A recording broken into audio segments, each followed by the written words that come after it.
Time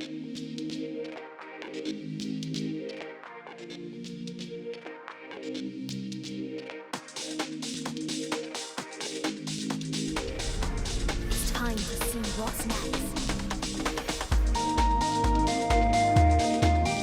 Hey, this is Matt and I'm here with Louise. Hello, Louise. Hello, Matt. And it's E3, but it's sort of E3. We don't really know what to call it. It's but the a long bit and short E3. of it, yeah, not E3, NE3. So basically, there have been loads of conferences over the last 4 days, hundreds of new games and new trailers. And what we thought we'd do is go through all the stuff we've seen and just pick out a few of the things that we particularly loved the look of. And there was lots to choose from. So I'm going to kick the ball to you, Louise, the content ball. If you were to pick one thing to start with that you really love the look of, what would it be? Well, actually, I'm going to throw it back to you when I say it, because I was so excited as part of the PS5 conference to see Resident Evil 8 just rock up, just reveal it. It was one of those I think that's a really good place to start, is it was one of those great reveals where you think it's a new IP, and then it's not. Then it's Resident Evil 8, The Village. How do you feel about it? Ridiculously excited. It's got so many things in it that I love the look of. Like, I'm a huge folk horror fan. I'm like a big fan of Resi generally, and I love Resi 7. I love the fact, like you say, that they managed to hide it, and I love the fact that Resi still keeps managing to reinvent itself and have new, exciting, modern things to say about horror, which is really cool, because I think the tendency is to think Resi and still think zombies, but really we've had more non-zombie Resi games than we have like classic sort of 1, 2, 3 Resis, which is really, really cool. And it still feels like a Resi game as well. If you look in the trailer, there are things like, I caught a glimpse of a sort of a statue-based puzzle, which is obviously very, very Resi. So Resi. And there's an Umbrella logo hiding in there as well. So I'm really happy. Like, I'm happy with the way it's going in terms of witches and werewolves and folk horror. But I'm even happier that it still feels like a Resi game. Good. Then that was me interviewing you about what I was interested in. I like this. We can continue with this. Now it's time for me to interview you about what have you been looking at? What have been things that have been getting you all excited and lighting up your Matt radar? I mean, this is kind of similar in that it also has a little bit of a folk horror vibe, but I love the look of Weird West. So this is Rafael Coloniantano. That's the guy that used to be at Arkane. He's the founder of Arkane. He was president for 18 years, and you know the kind of games that he's into. So he's into his sort of immersive, emergent sims, things like Prey and Dishonored. And Weird West is kind of like an isometric top-down take on that type of gameplay. So it's based on the kind of a Western subgenre that involves gunslinging as well as horror, occult and fantasy and things like that. So basically you have kind of sheriffs and werewolves, and it has all those things that you'd expect from a game of his. So the example that he gave during the PC Gamer show was, if you wanted to frame someone for something, you could sneak into the house and leave a letter there, that sort of stuff. And it just looks really interesting and a little bit different. There were quite a lot of Wild West games in the various different conferences this year, but this is the one that really stood out to me. So kind of, I guess, like System Shock meets Baldur's Gate meets Desperados, but in 2021 and with gunslingers. And if your followers die, I've got to mention this because it's really cool, they can come back from the dead as well, so they can come back and haunt you if you accidentally kill one of your followers.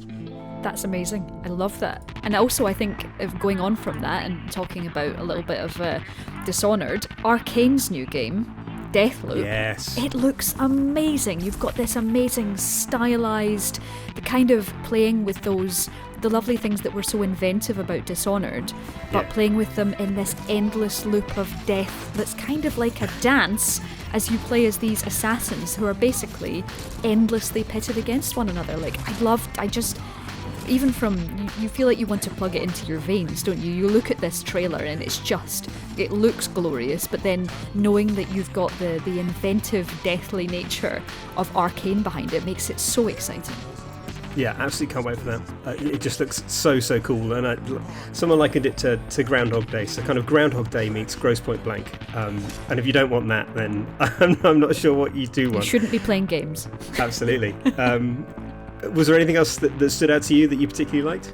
I mean, I think while we have had lots of sort of AAA announcements, they are kind of holding out. We're waiting on Ubi next month, which is obviously going to be my very exciting rants on Assassin's Creed and probably Watch Dogs.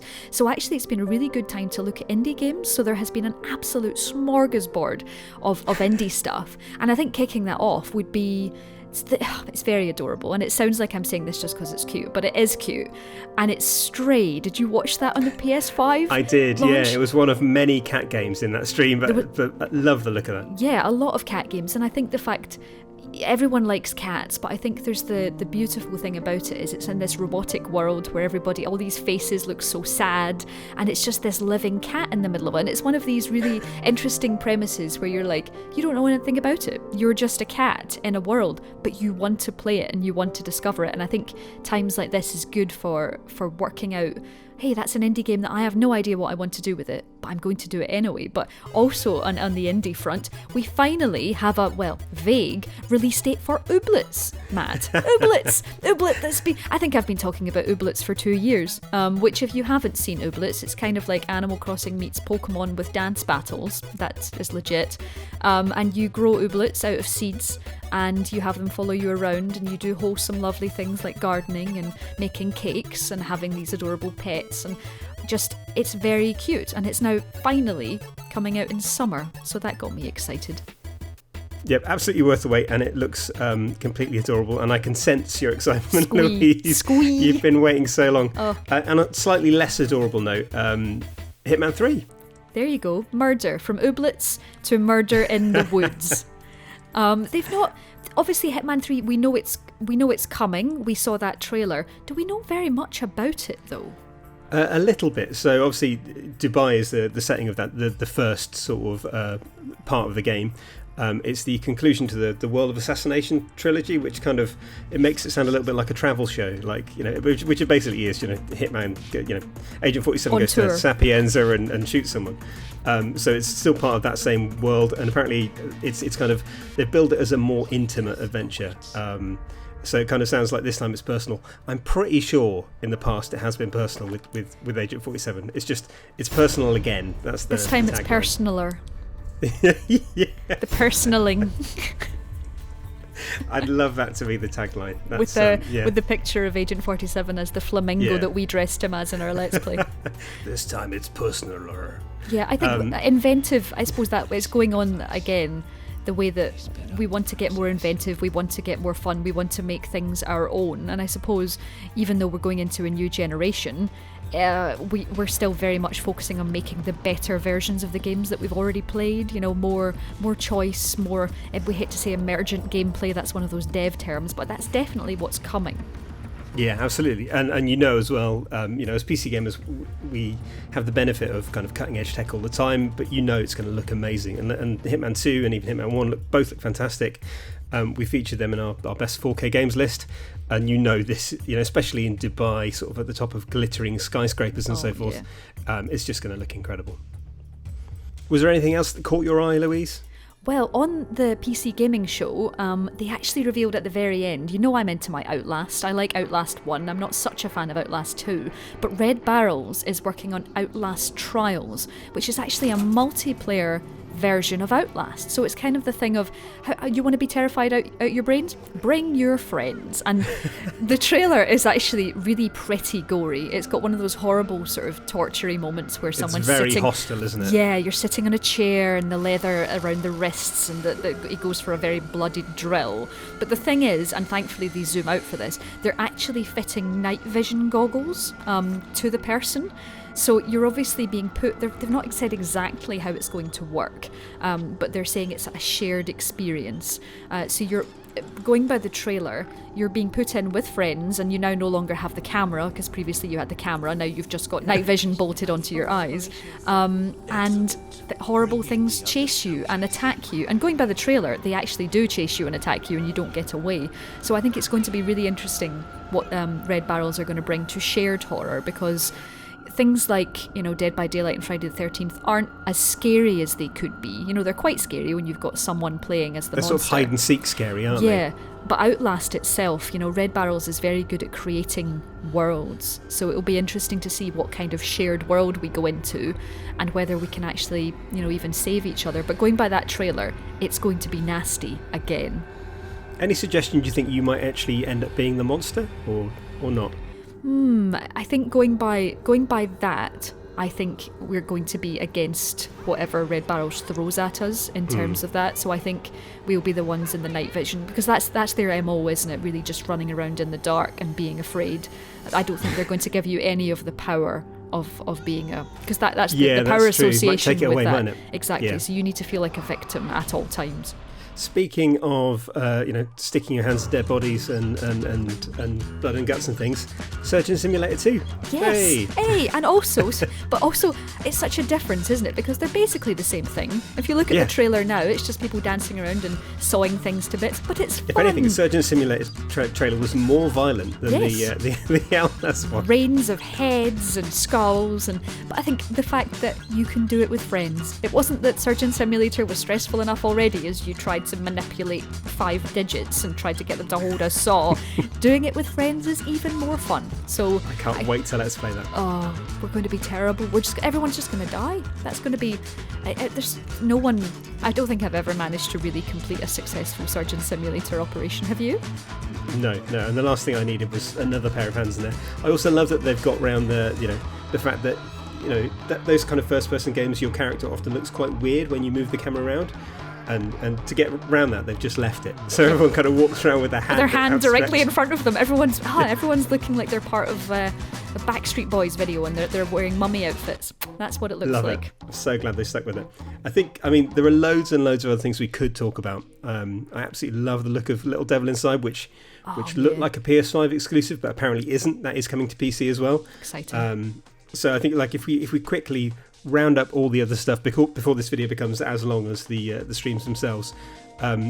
Fire some quick fire games at me, Louise. Tell me why you love them. Call of the Sea looks intriguing. It's a kind of detective-y. It's not a horror game, but it's mysterious, and I really like the sort of beautiful style of it. And it's actually quite similar to The Devil Inside in the fact that it's kind of classic-looking art. I'm really, really into that. Maid of Sker, obviously going back to horror, that looks really interesting from Wales Interactive. It's kind of going on the folklore side of things. I'm really into that. We saw more Fall Guys, and obviously I'm really excited about finally getting that crown. There's a game called Stagehands that I think will be really, really perfect for when we want to do a Let's Play of it. I think that'll be really good where you have to move things around. It's similar to Moving Out. But yeah, there's so much, Matt. What about you? So much. Persona 4 Golden. Out on Steam already, like a JRPG that people have been asking for since about the dawn of time, which is pretty exciting. Love the look of Red Sails, which is kind of that was essentially journey with boats, so just sort of sailing over giant sand dunes and things like that. It looks absolutely gorgeous. Solar Ash, which is the follow-up to Hyperlight Drifter, which looks absolutely incredible.